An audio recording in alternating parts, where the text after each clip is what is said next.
Hi, it's Christine Daigle. I'm Jena Brown. I'm Kevin Tumlinson. And I'm JD Barker. Welcome to Writers Inc. So, am I the only one out of this group that's obsessed with this Nancy Guthrie thing? You're definitely more obsessed than I am. Look, Yeah, you're the most, I think. my wife is completely obsessed by it, and I get to hear about it all the time. And it's not that I'm not interested. It's just that I'm packing and moving a bunch of stuff, so I don't have time to solve an unsolved murder right now or kidnapping. Well, it's tough Later. to watch. Like, there's hardly any print news on it, which I think is kind of weird. Yeah. And, Yeah. I can only stomach so much of the cable news channels, but if you turn it on for like 5 minutes, you basically get all the facts, and then they repeat those 5 minutes over and over again for the next 23 and a half hours. Yeah. But like I'm learning stuff that like there's certain things I've thrown in books that I just assumed was possible, but I didn't realize that it actually is possible. And like I just listened to a report where they were talking to one of the tech guys, and he was saying that if this bad guy just drove through a neighborhood, his phone is basically trying to log into every Wi-Fi that it passes. That's so right. even if he didn't actually acknowledge it by clicking a button on his phone, all of those routers have a log of that. And it makes you think about the trail that we all leave behind. Yeah. As a bad guy, like carrying a phone is just stupid. Yeah. I'm hoping I know my bad guys leave those at home when they go off and do something in a book. Yeah, I think most do. I actually like how a lot of thriller authors will creatively get rid of the phone somehow. Like just kind of Yeah. make it like it breaks or there's no reception or just something how it gets waterlogged, something to sort of eliminate that. Because yeah, phones are a problem. Well, here's a fun fact for you. Most modern cars, like within the past 20 years, have some kind of transponder built into them as well. So even if you don't have a phone, your vehicle may be telling towers that you drove through. And So you that's commit actually much crimes easier to on a link to you. bike. Do So your crimes on a bike, on a no bike, phones. no phone. Yeah. Not an e-bike, maybe. No, just a manual Not an bike. e-bike. A Yeah, just a normal regular Yeah. bike. bicycle. I kind of want to go in the opposite direction, and I want to create a bad guy who has to carry his phone. So if we take Kevin, I'm going to pick on you. So you've got a pacemaker. I'm guessing Yeah. your phone is part of that process. Like, can you actually go? Like, I know your pacemaker doesn't need your phone to operate, but I'm guessing you keep your phone with you because of the pacemaker. Probably Yeah. more than some. Like, I've got a Not neighbor really. whose daughter is diabetic, and like she carries a phone with her all Yeah. the time to be Yeah. able to monitor Yeah. that stuff. Yeah. If I had so to I'm trying to- monitor it that closely, I definitely would, but I don't. So, and if it were like a defib pacemaker or something, it could actually warn me ahead of time if I was going to have an incident. But mine is just it's just like a spare battery for my heart, basically. So it doesn't need the phone necessarily. Yeah. I do have it linked to the phone, but I yeah, need no, to put you're some thought into it. I'm thinking like a bad guy who's dependent on his has to have his phone with him no matter what. Now has to overcome that particular obstacle and on a whatever digital crimes. leash. Yeah. Yeah, My so son that is that type could be kind 1, of fun. so yeah, he has Okay, yeah. So you his CGM, his glucose monitor, and his pump are hooked up to his phone, and he can put his insulin in from his phone because he doesn't like unclipping his pump and putting it in, but he doesn't need his Yeah. phone. So the question is then, I wonder if the pump gives out a signal on its own. That would be interesting to Well, know. I'm sure that stuff is coming too. I Yeah. mean, I sent you guys a question to the group, just wondering how some of these things connect. And like at some point, they're not going to need the phone anymore. Yeah. Like the phone is just, Yeah. it's doing a lot of the heavy lifting. But 5 years from now, all that's going to be built into these devices, which Yeah. means the devices are going to be checking in with routers and doing these different things. Yeah. Well, you Yeah. didn't respond to my assertion there that what that guy had in his mouth was a flashlight tongue ring. I honestly think it's a gold tooth. Like No, if it's you a watch the- flashlight. They've already identified it. Oh, what was it? they? Kara you told don't- me you that don't- they found it as a flashlight. In his mouth? I didn't see that because you can't see a flashlight. Like when he turns his head to the side, it doesn't look like there's anything in his Well, mouth. he's doing all kinds of crazy stuff in the video, and for like he has a harness for his weapon, and it's like right dangling in front of him, like a phallus. So that I've heard is called a Mexican carry. That's right. Like, so that's a specific type of way to put your holster. So I can write that one off. But like, what kind of bad guy shows up at a house, and tries to block the Ring camera with some weeds that he just pulls from the brush? It shows, like when we write a book and you write a bad guy, like typically our bad guys are pretty smart. We think this stuff through. But like in real life, they don't do that. They don't get that opportunity. And this is why they're the bad guys and why most of them are in jail. And Yeah. This is why the bad guys that get caught. Yeah. Well, that's The why, smart ones don't get caught. like, it's kind of hard. Like, you can't base a lot of things on reality. Like, you can, like, use it as inspiration, but, like, you could be like, oh, that really happened. And it's like, yeah, but a reader's not going to buy it. Like, just because it happened in real life doesn't mean that it's plausible in fiction, right. which I think is so funny to think Jenna, about. Was that an intentional setup for our interview? Because I totally felt like it. Yeah. No, I just know that, when you're, we've all, like, beta read a book where it's like, no, that really happened. And it's like, okay. And I say this with love, but that doesn't matter. If you write punching a shark, people call you out on it. I found out. And I'm like, but that's what you're supposed to do. I know, but I know it's so interesting that real life often isn't plausible for fiction. Yeah, Especially my real life. I'm sure. Oh, All right. well, JD's on the phone, so I'll ask you, Kevin, what's in the news? In the news, Draft to Digital and Bookshop DRM. Bookshop.org flags ebooks as DRM free by default when distributed via Draft to Digital, which can surprise authors. DRM settings must be manually adjusted in the D2D account, and DRM enabled titles are currently readable only in the Bookshop app, with Kindle and Nook compatibility unresolved. Bookshop and D2D leadership actively encourage DRM-free free ebooks, arguing that reader demand for portability and device flexibility makes DRM-free indie titles a strategic advantage to Bookshop's platform and a way to attract non-Amazon ebook buyers. What do you think about that? I missed half of it. I was on a phone That's the DRM. So we did the bookshop.org is paired up with Draft to Digital. Yeah. But indies I'm a big supporter of I'm a big supporter of being DRM free because I want my readers to be able to read on the device of their choice, and I've never seen that it significantly discourages piracy or anything like that. Yeah. So there doesn't seem to be a legitimate reason for it other than being able to lock you into a specific platform. So. Well, with you being the biggest criminal of the group, you probably know the answer to this. How hard is it to strip the DRM off? Like, I remember back in the day when DVDs came out, like it took, just the software was always up to date. Yeah. You could always strip the security off. So I'm guessing there's a way to do this, right? I'm not admitting to being the quote biggest criminal in the group, but I will say it can be done. The tools are out there. In fact, I think maybe. Is it Caliber or Calibre? I don't know how you're supposed to pronounce it. I think that might actually help, allow you to I have that program, but I've never tried to strip DRM with it. Because, I can get those from the library and authors. I don't know. I'm so pure and innocent. I can't recommend that anybody remove DRM. If it's on there, then the author intended it to be on there. Leave it alone. But it shouldn't be on there. My point is this type of security has never worked with stuff in the past. It never keeps the bad guys from getting to it, but it is keeping good people from being able to get to your book if you have the DRM on there. So I think I've never put it on just for that reason. Yeah, I guess kind of the question about this is why indie books have to be DRM free when the traditionally published books don't. So, there was some thought about we already had the price lower and, it's harder to discover. But this probably has a lot to do with Draft to Digital. Protected. Yeah, D2D we always had a policy of pushing authors to not do DRM, and so they may, when presented with it, it's possible that they said, "Hey, look, let's turn it off by default." Yeah. And the authors can turn it on if they want. You can turn it back on, but then I think that prevents you from getting on the bookshop, right? Your ebook.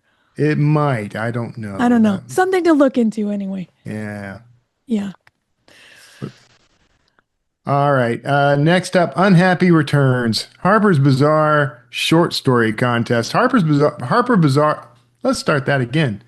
There's too many possessives here.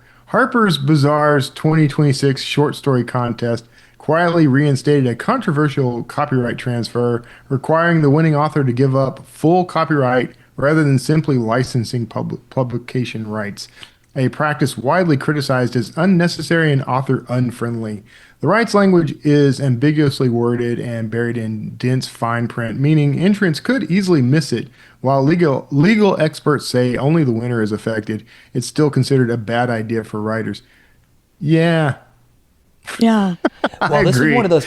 A lot of these magazines actually do that. They take the copyright on stuff that the bigger publications. But what kills me about this is they're hiding it. Like they're not telling people Yeah. they're doing it. They snuck it in the fine print and they're hoping to slip it past them, and that's not cool. I mean, any magazine I've ever published with got like first North American rights or something like that. They didn't get the full copyright. Yeah, and I guess they did this in 2019, and there was an upcry about it. The Harper's so bizarre, so they removed it, and then they just kind of quietly snuck it back in there, which is not cool. So writer beware. Know what you're Yeah. signing. Yeah. Well, it's a revenue center for them. Like they not only print it in Harper's Bazaar, but they can take it and they can put it in other things. They can then license it to an anthology and put it here Yeah. and put it there, and basically take the revenue out of the author's pocket. Yeah. Yeah, it's just another reason to be cautious of contests, I guess. Yeah. So And contracts. Yep. I mean, And anymore, you read just every really- contract. read and I mean, Yeah. even like maybe even have a lawyer look over it just because you never know Yeah. anymore. Like, if nothing else, run it through AI and ask for red flags. If nothing else, do that. I'm not saying that's the smartest thing. I'm just saying that's an option. All right. Last story. For some reason, someone who generates AI slop books has unmasked herself. Coral Hart, a romance author and publishing coach, claims she used AI tools like Claude and Grok to mass produce 200 plus romance novels and sell them on Amazon without disclosing they're AI generated, saying she's made six figures from roughly 50,000 sales. Hart asked the Times to keep her real name anonymous, stating disclosure could hurt her other work, yet allowed a real photo of her face to be published, making the anonymity feel shaky. Hart is also selling courses in mentorship promoting, quote, skip the draft style packages and tools that claim to turn an outline into a near finished novel quickly, framing it as a scalable production system for rapid publishing. Gizmodo frames the whole situation as bizarre and revealing. Hart openly treats publishing like a speed and volume race. To write a book in a day, insists the output is still, quote, quality, and seems driven less by huge wealth than by making a steady income by cranking out AI books at scale. If you're going to write a book in a day, come by it honest like some of us have. Yeah. That's all I'm saying. I immediately hate this person. yeah, Yeah. I agree. This is so typical though. It's such a typical thing where it's like, oh, I'm doing this thing. And if you pay me $200 or $1,500 or whatever, I'll teach you to do it too. And I've seen so much of this in the business. It's just getting worse with the AI movement. Yeah. I just don't, I don't know. I mean, I do think that there is probably a certain kind of reader who maybe doesn't care about the AI, but like to say that you can like, I look at AI. Do you remember like in the 90s when like all those diet foods came out and it was like, fat-free everything and everyone ate it and it was like the big thing, but it like wasn't really filling and like it wasn't really good and then it turned out to have like health problems and then like it kind of like declined because it was just like empty. Like that's how AI feels, and I feel like it's sort of like a novelty right now, so everyone's going to do it, but like it's not really filling and it's not really satisfying. Yeah. It's probably going to make you sick. And so everyone's going to stop using it. Like, it's not going to be Yeah. empty. You know Yeah. what? Where I got stuck here was on the math.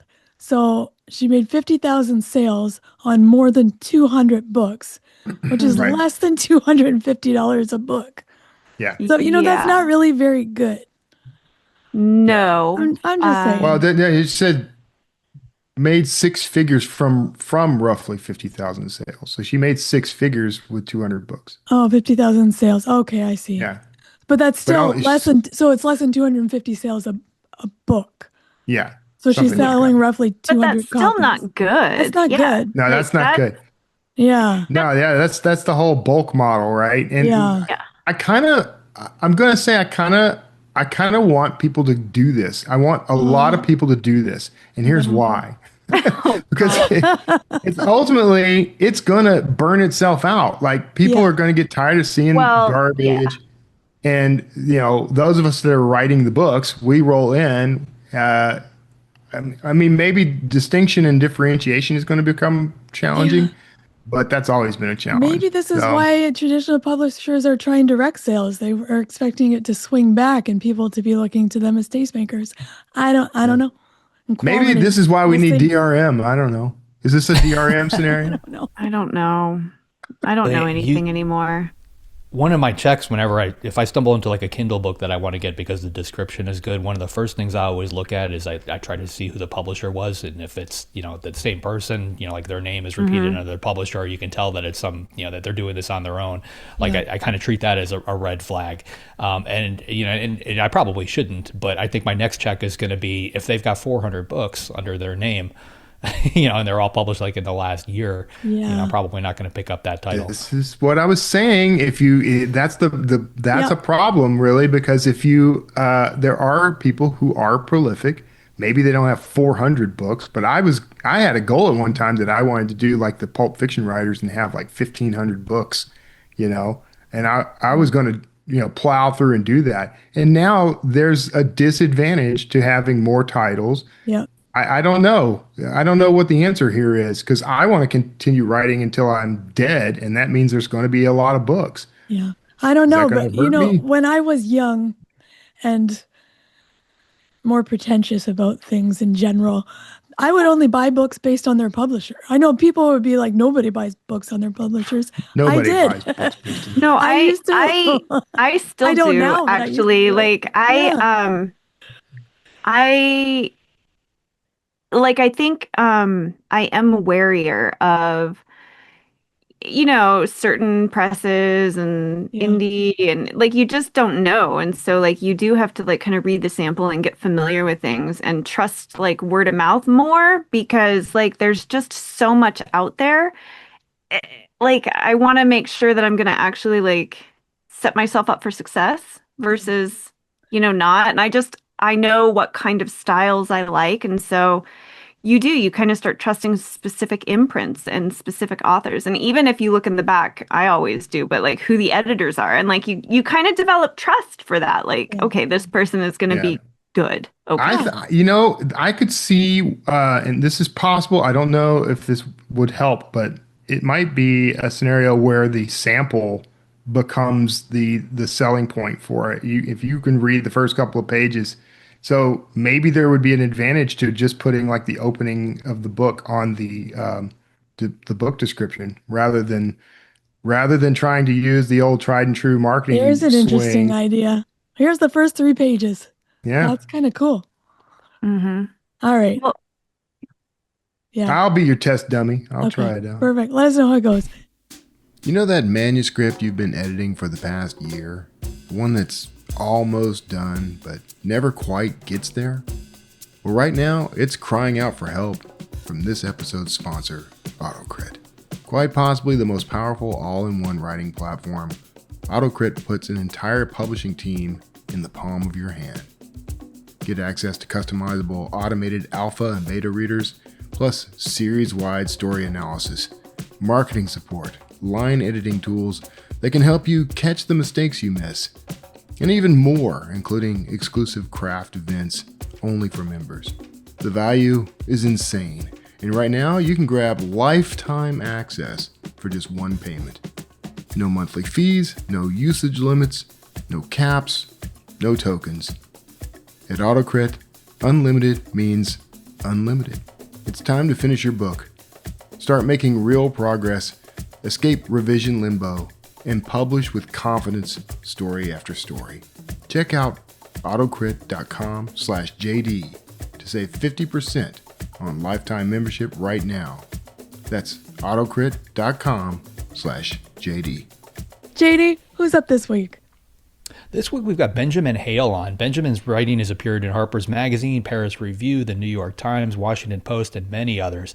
He also teaches at Bard University in Columbia. He's got a new book called Cave Mountain: A Disappearance and a Reckoning in the Ozarks, based on his real-life disappearance of his cousin. This should be good. Benjamin Hale. Well, I'm looking forward to this chat with Benjamin. We didn't establish what I should call you up front, I guess, but Benjamin Hale. You go by a middle initial? Didn't you have a middle initial I'm missing? No, I mean, there's a middle initial on my, credit card, but I no, see. That's what my it was. I was charging your credit card, and no, I'm Benjamin Hale on the dotted line and on a book cover, but everyone who knows me calls me Ben. okay, Ben. And yeah, we were having a quick discussion before the show that I have another author friend whose name is Ben Hale, who writes under the name Ben Hale. And Right, then you told me about a whole other writer who's a philosopher. right, So there's a yeah. lot. I didn't realize there was that many Ben Hales in the world. So I mean, it's not like Jack Smith, but it is a fairly common name. yeah. So you we're going to be talking about your new book, which is called Cave Mountain.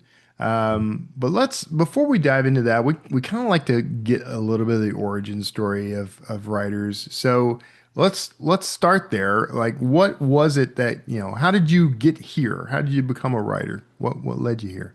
I had wanted to be a writer, from a pretty early age. I remember wanting to be a writer when I was a teenager. I wanted to be an artist of some sort, and actually, the first thing that I did as a writer was journalism, and at first I wanted to be a journalist, but what I really wanted to do was write fiction. Uh, and then let's see, I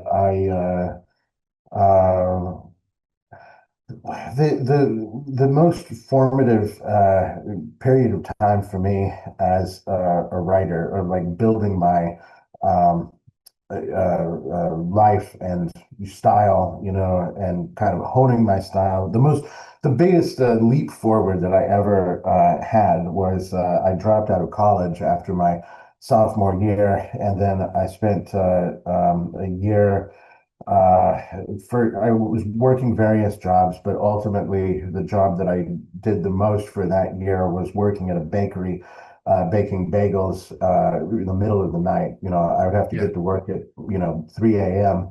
and I would work the 3 a.m. to like 10 or 11 a.m. shift, and then come home to the apartment that I shared with a roommate, and I would read and write all afternoon. I mean, I barely got any sleep that year, but like it was a year of totally self-directed and obsessive, reading and writing. And at the end of that year, I felt like I had fought with the Balrog and come back as Gandalf the White, and then Yeah. ever since then I've just it was just this is a year of immersive reading and writing, and ever since then I've been pretty confident in my style as a writer, and pretty confident in the way that I just kind of can swim through sentences on the page. Yeah. It's my medium. Yeah.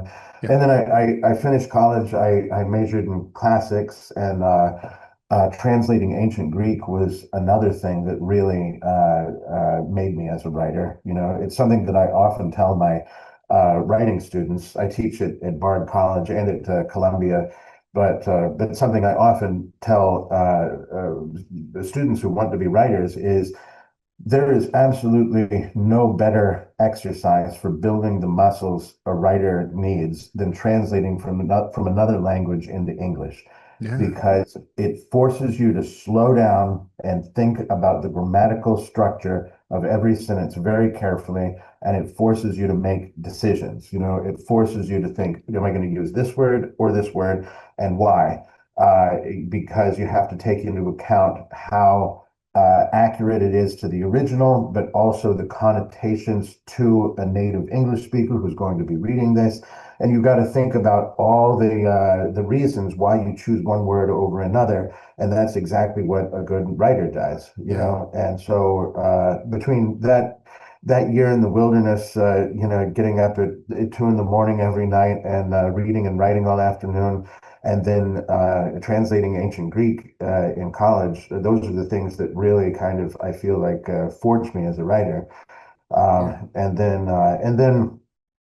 I was writing,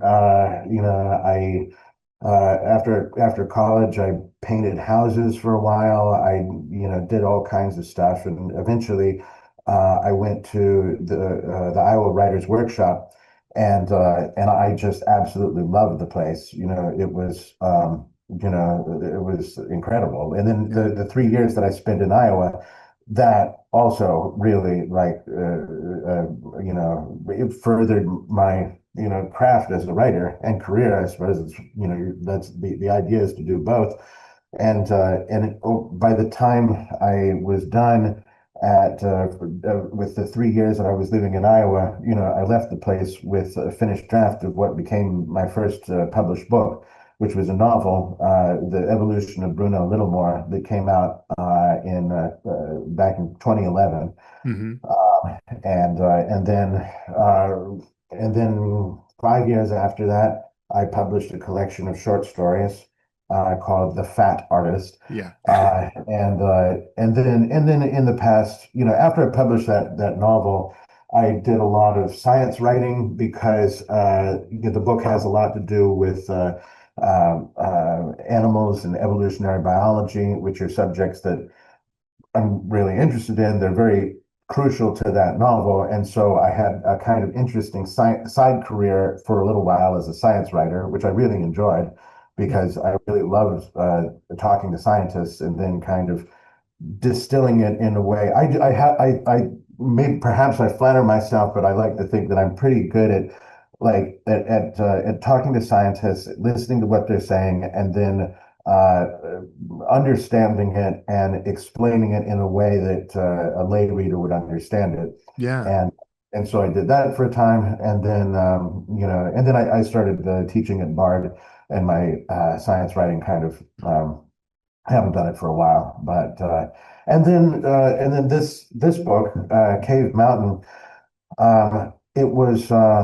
it's based on an article I wrote in Harper's a couple of years ago, and I should have written this story a long time ago. I'm kind of kicking myself for not getting to it sooner, mostly because if I had written this, say, 5 years ago instead of now, several of the key people in the story were still alive who have died since then, and I wasn't able to talk to them. So, I should have written this book like a decade ago, but, Yeah. I didn't. Yeah. I mean, what was it? Did you have the idea a decade ago, or, how long ago did this come up? Yeah, I thought about I thought about basing a novel on this story, and I wrote a little bit of that. I got maybe a chapter into it before kind of realizing that this wasn't the way to do it, and then. I think what put the idea in my mind was that maybe this is perhaps like 5 years ago or so. We had a friend visiting us, and we just got to talking about this story, and I just told the whole story verbally to this friend that we were having dinner with, and she was like, "Why have you not written this? This is an incredible story." And I was like, "Maybe I should." So I wrote the Harper's article, and now this book, and also, I mean, it's a different story than it was when I used to just tell it verbally to people. Yeah. Yeah. Because in the course of writing the Harper's article and then doing the research for the book and writing the book, I uncovered stuff that I believe I'm the first person in this story to have unearthed a couple of critical pieces of information. So the story has actually changed because of my working on it. Yeah. Okay, we should loop back real quick and talk about what the book is about because it's got a subtitle. It's Cave Mountain is the title, A Disappearance and a Reckoning in the Ozarks, which, implies some things. Right. What is the actual story here? What are you exploring? So the story is my cousin, my little cousin, she was a 6-year-old girl at the time, Haley. She was on a hike with her grandparents, Jane and Joyce Hale, who are my aunt and uncle. And they were with a few friends hiking in a very remote, very rugged part of the Arkansas Ozarks. My whole family is from Arkansas, many generations back. I grew up in Colorado, but both of my parents are from Arkansas. And when I was growing up, we would spend just about every Christmas in Arkansas and often go there in the summers too. So, I've never lived there, but I know the place very well. And she was on a hike with her grandparents and she got lost. The way that happened was there they were coming from a cabin, the sort of the back way from the trail, not the official way to come to the trail from the trailhead, but they had some friends who had a cabin in this area that was behind the regular trail, and there was a little what's called a social trail, just a friend's trail that leads down to the official trail that they were hiking on. They were coming from that cabin, and they first went to the Hawksbill Crag, which is a famous Arkansas landmark. It's a really beautiful, this like arrow of rock that juts out above this cliff that's about 250 feet above the pretty much sheer vertical drop above the Buffalo River. So they went to that, saw that, and then continued on a little bit to where there's a waterfall that's also on the edge of the same cliff, but about not even half a mile away. And they got to that waterfall, and the problem was this was the first hike of the day, which was only like a mile. It was a very short hike. And then later they were going to go to a group hike that was sponsored by the Newton County Wildlife Federation called it was to see the wildflowers. It was late April, and the wildflowers were kind of at the peak of their bloom. And that group hike started at 1, and so they got to the waterfall, and it was about noon, a little before noon, and the at this waterfall, the trail is at the top of the waterfall, and you can only, a waterfall is a picturesque sight, but only when you're on the bottom of it. You can't see it Yeah. when you're at the top of it. And there's sort of a lower shelf of rock at this place that there is a way of kind of shimmying down this rock face and grabbing onto this tree and hopping down to the lower shelf, and you can get down there and see the waterfall. But it's difficult and a little dangerous to do.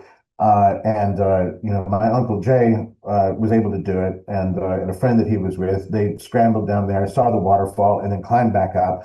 And Haley wanted to see the waterfall, but it was time to go because they had to get back to the cabin, eat lunch, and then go to the other hike that would start at 1 o'clock.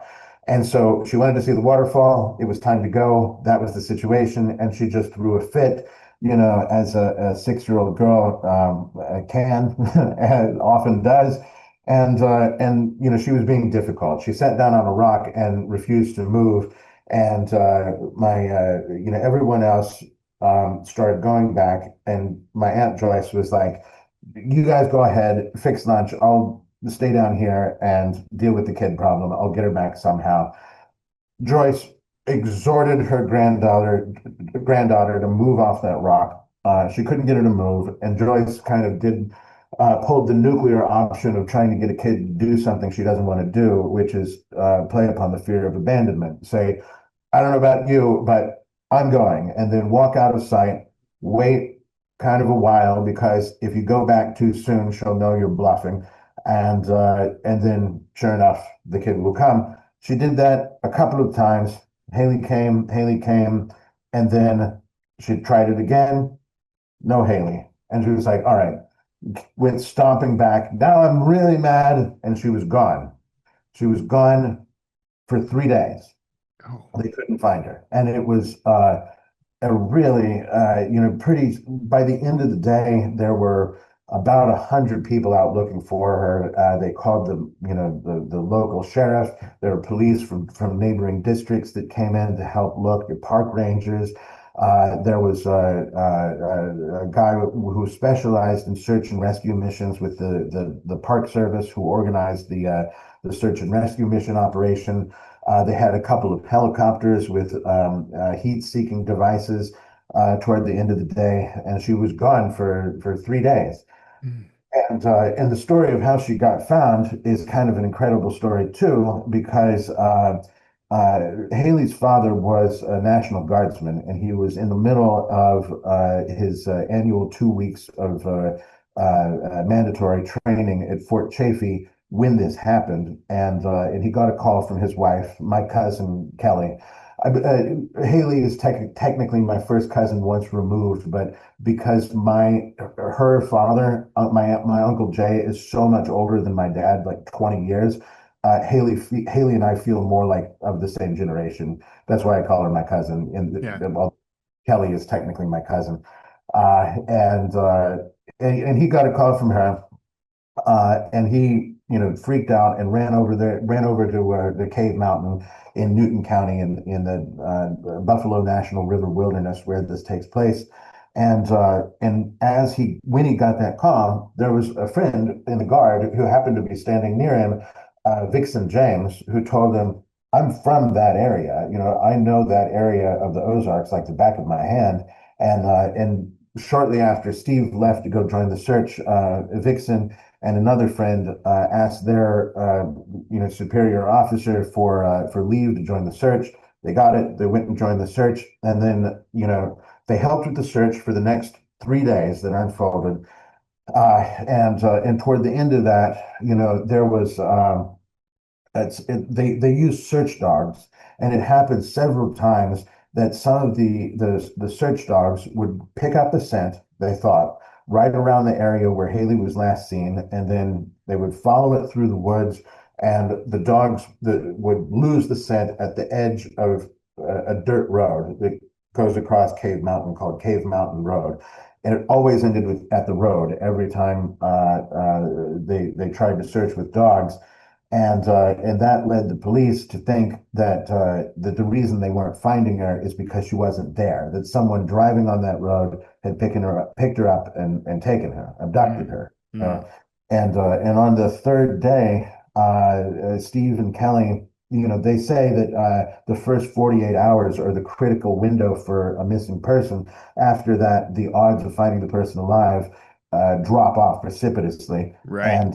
And the police told them, okay, we're running out of options. We're running out of places to search, and they said that we are potentially moving from a search and rescue operation to a criminal investigation. Yeah.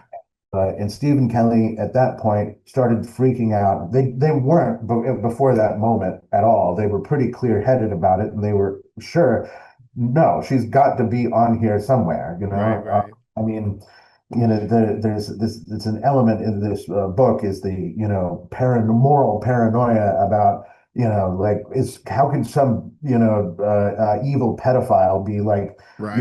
hiding behind a tree here in the middle of the woods? We're literally 30 miles away from the nearest stoplight Right. here. I want to interrupt you a little bit because I don't want to. I want people to still want to read the book. Give them. I need to work. I still need to work on doing this more succinctly. No, you're good. Yeah. I just this story down pat for sure, and I just wanted to make sure you weren't giving away the whole basket here. But yeah, but wait, let me get to the speech. And so Stephen Kelly gave a press conference at the end of that day. Meanwhile, Vixen James with the guard came to help out with the search. They weren't finding her, and then he went to his father, who was a local guy who was a hunter who had grown up in the area, knew it like the back of his hand, and said, "You got to, help with the search." And his dad said, "We tried." He said he and his friend William Jeff Belines, they were hunting buddies. They hunted together all the time. He said we went to the search area to volunteer to help, and they turned us away. And the reason they were turned away is because the people operating the search and rescue operation, they had too many volunteers. They were overwhelmed. It was becoming more of a problem to deal with all the volunteers than searching, and that's why they were starting to turn people away.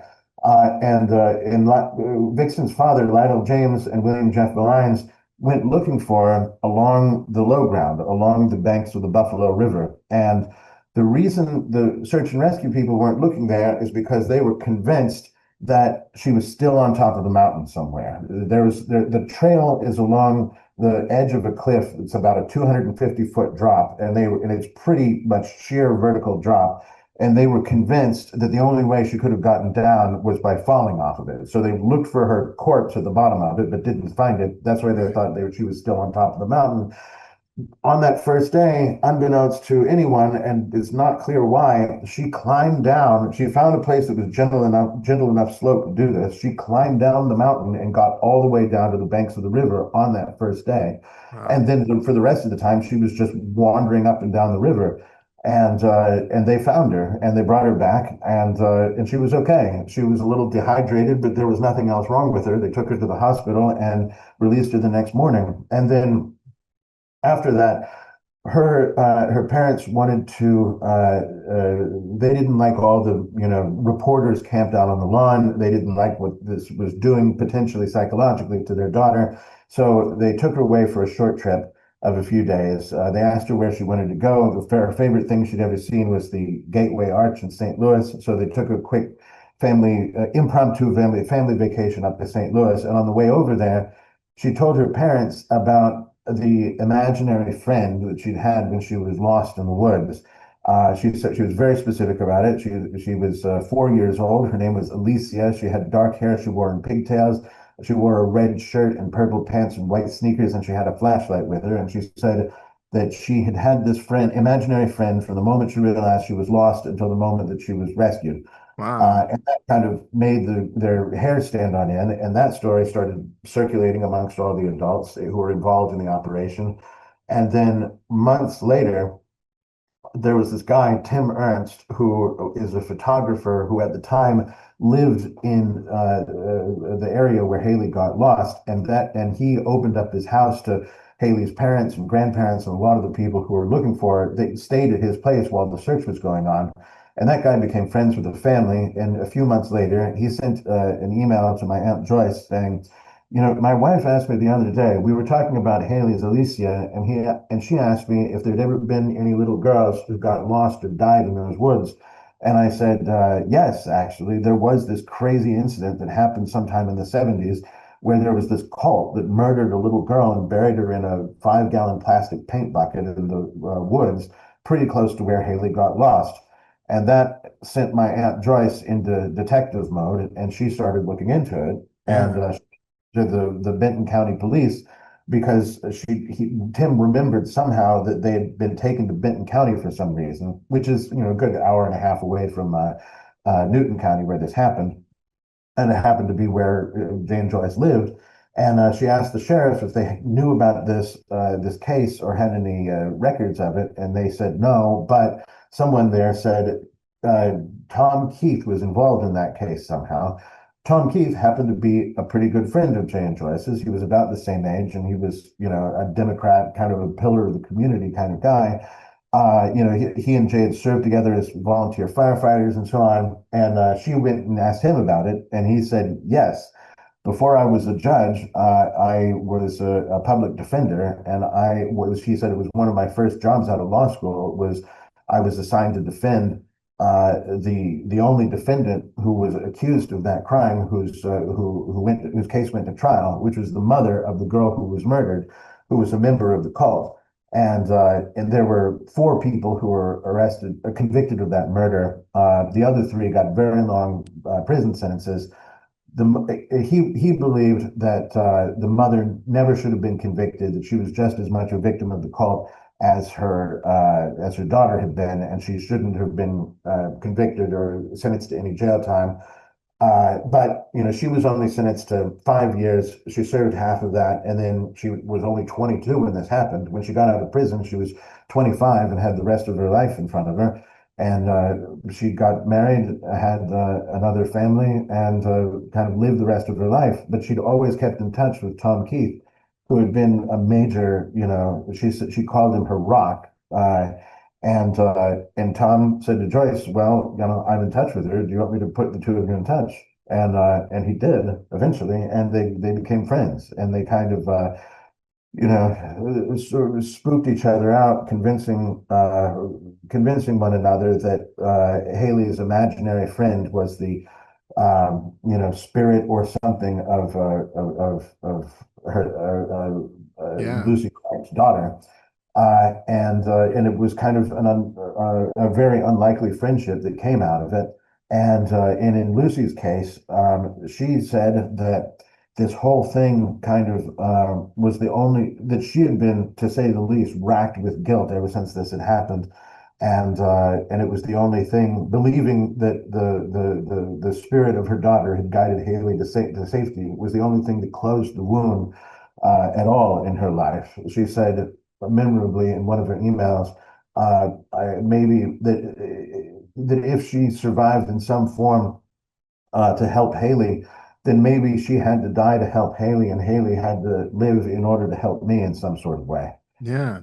And that's usually ended the story when I told it before I wrote the book. There's more. Right. Yeah, no, but that's dramatic. There's a lot there. And unfortunately, we don't have a ton of time left, but I want to make sure that we talk about like some of the choices you made there.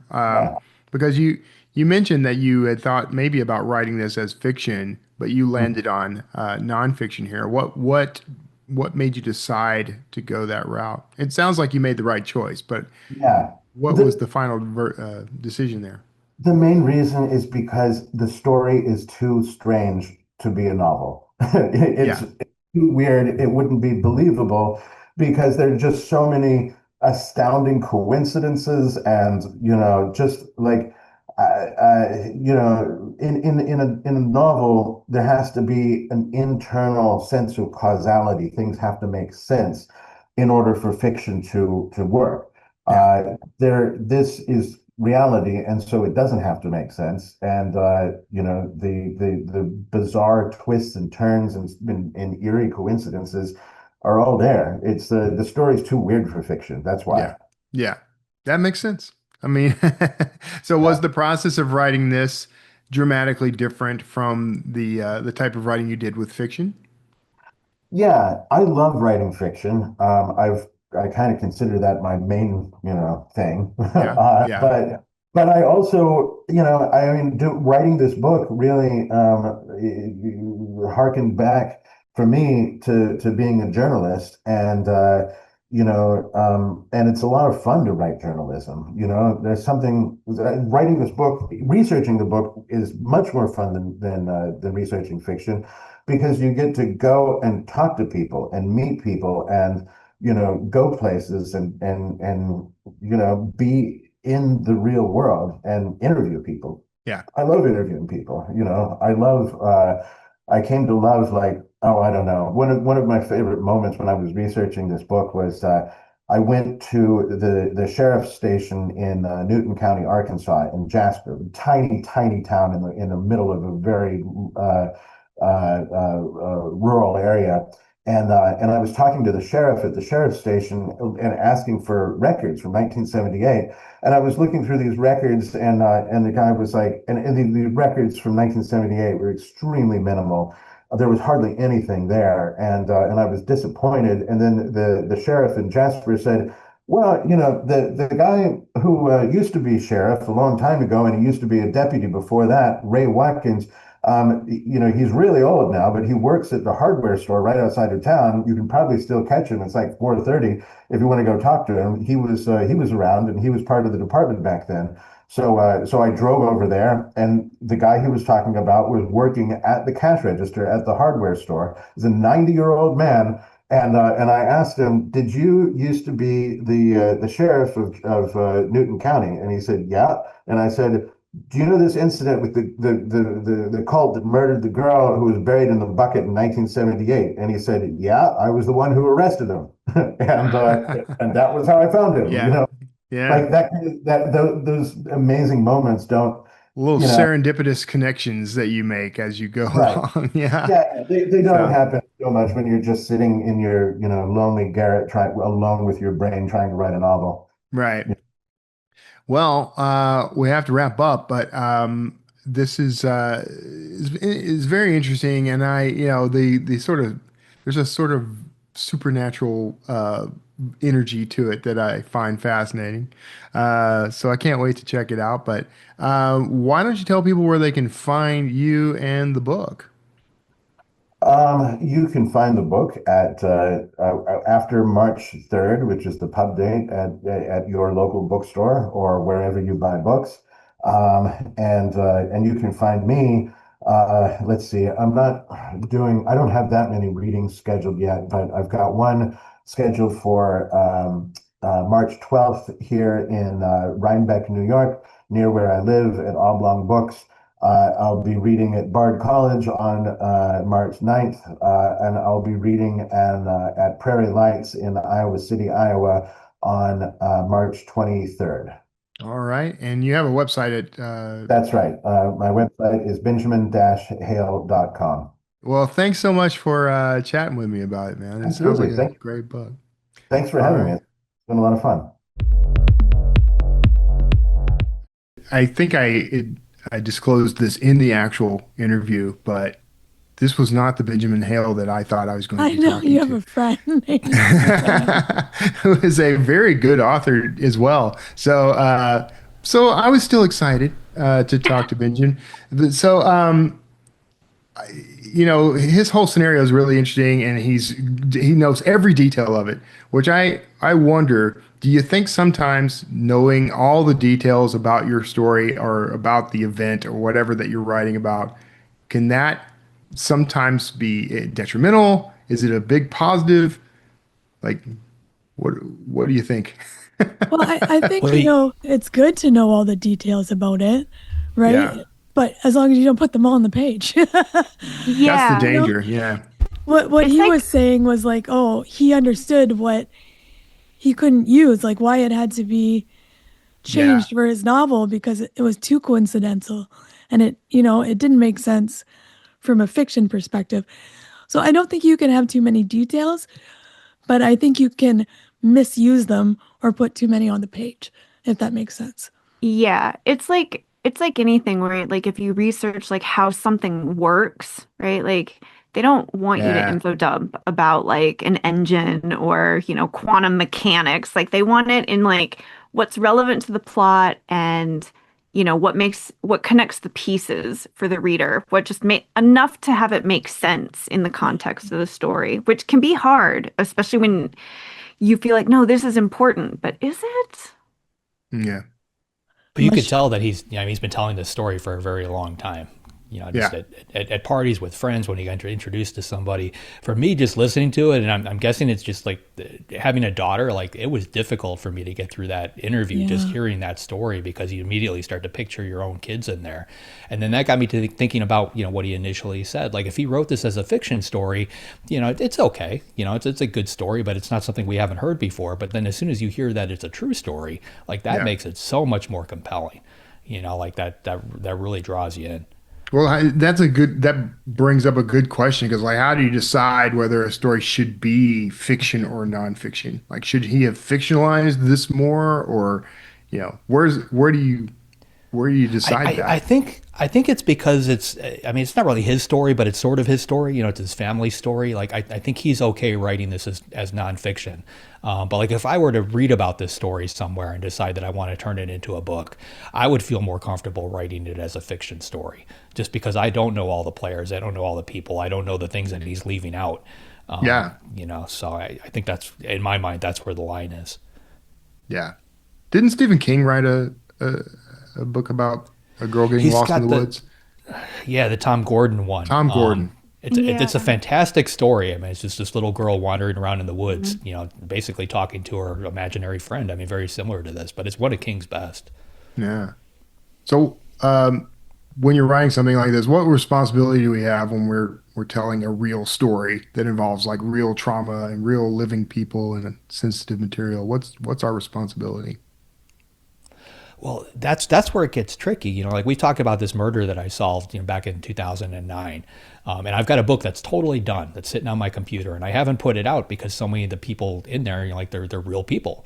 You know, this girl who was a friend of mine, she's got kids. They're grown adults now. Like they're living this story, like that's part of their life. And like I feel like I can't put it out without their blessing, without talking to everybody that's involved. You know, I think that's you know it's important because like it's really not my story to tell, and this isn't, you know, to a certain extent it's his, but it's also not, because if he's Yeah. naming names, you know, do those people want to be named? Do they want to be, you know, put down on paper forever as part of this?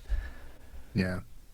I have a similar scenario because there's a book I've been threatening to write since I met my real father, my actual father, when I was 38 years old. So that was, you know, quite a ways back now. And I'm not going to do the math, but I met my paternal grandfather just before meeting him, and there was this whole thing about a puzzle ring, and so there's this whole family drama thing that my wife and I both think would make a great book. But to write it means naming or at least implying certain names, and I don't want to offend these people. So I know none of them listen to the show. So I'm basically just waiting for a lot of them to die. I mean, not, I don't mean that mean. I'm just waiting them out, and then I'm going to write the book Yeah. if I don't go Okay. All right. Well, you know, sometimes you just have to wait for people to die. first. Wait for Not in people a to mean die. way. It solves a lot of problems, honestly. Mm. So, what do you think novelists can learn? Because he has a journalistic method, like interviews and things like that. What do you think you can learn from that sort of journalistic method, interviewing and digging through records and chasing leads and that sort of thing? What can novelists take away from that?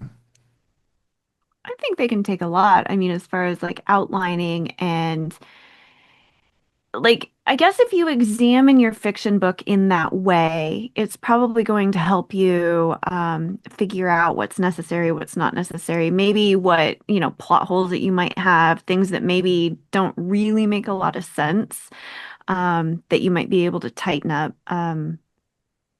I think like kind of stepping back and looking at it from a more analytical perspective can never hurt, honestly, because Yeah. I think we spend so much time in the creative, you know, the voice and the, you know, the beats and the this and the that. But if you really kind of step back and look at it from like, how can I tear it apart? You know, you'd probably end up making the story a lot leaner and meaner and better, I think.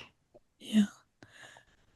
I think you I can went never I go went through wrong quite a interviewing experts either, right? Like that's always going to make your story better and more Yeah. believable. I mean, you think you know things looking things up on the internet, uh, until you talk to an expert, and then you realize Yeah. you sort of got it, but not really. And so I definitely think that's a good way to go. I learned a lot about this when I was writing memoirs, because I would sit down with, you know, whoever this memoir was for, and I would interview them, and we get, you know, hours and hours of tapes, and then I would transcribe those tapes and then whittle down what actually needed to be in the book. And you'd be surprised how much like that person thinks needs to be in the book versus what really is interesting, what really is something like an outsider really cares about. And it tends to be two very different things. Yeah. Yeah. I think I've probably used journalistic skills quite a bit in at least the research side of things. You know, I think it would be useful for novelists to kind of use the when, where, how, what approach that you're taught in journalism, you know, because you would effectively you'd go looking for things that support like why your characters are behaving the way they're behaving. Yeah, And exactly. yeah. So yeah. All right. Well, All right. that's pretty much it. I don't have Awesome. any decent Okay. questions to follow on that. Well, that's good because we're at the perfect time. JD, who's up next week? Next week, we've got Ian McGuire coming on. Ian's the author of numerous novels. He's also an instructor at the University of Manchester Center for New Writing. His latest book is called White River Crossing and releases February 24th. Ian McGuire. Sounds great.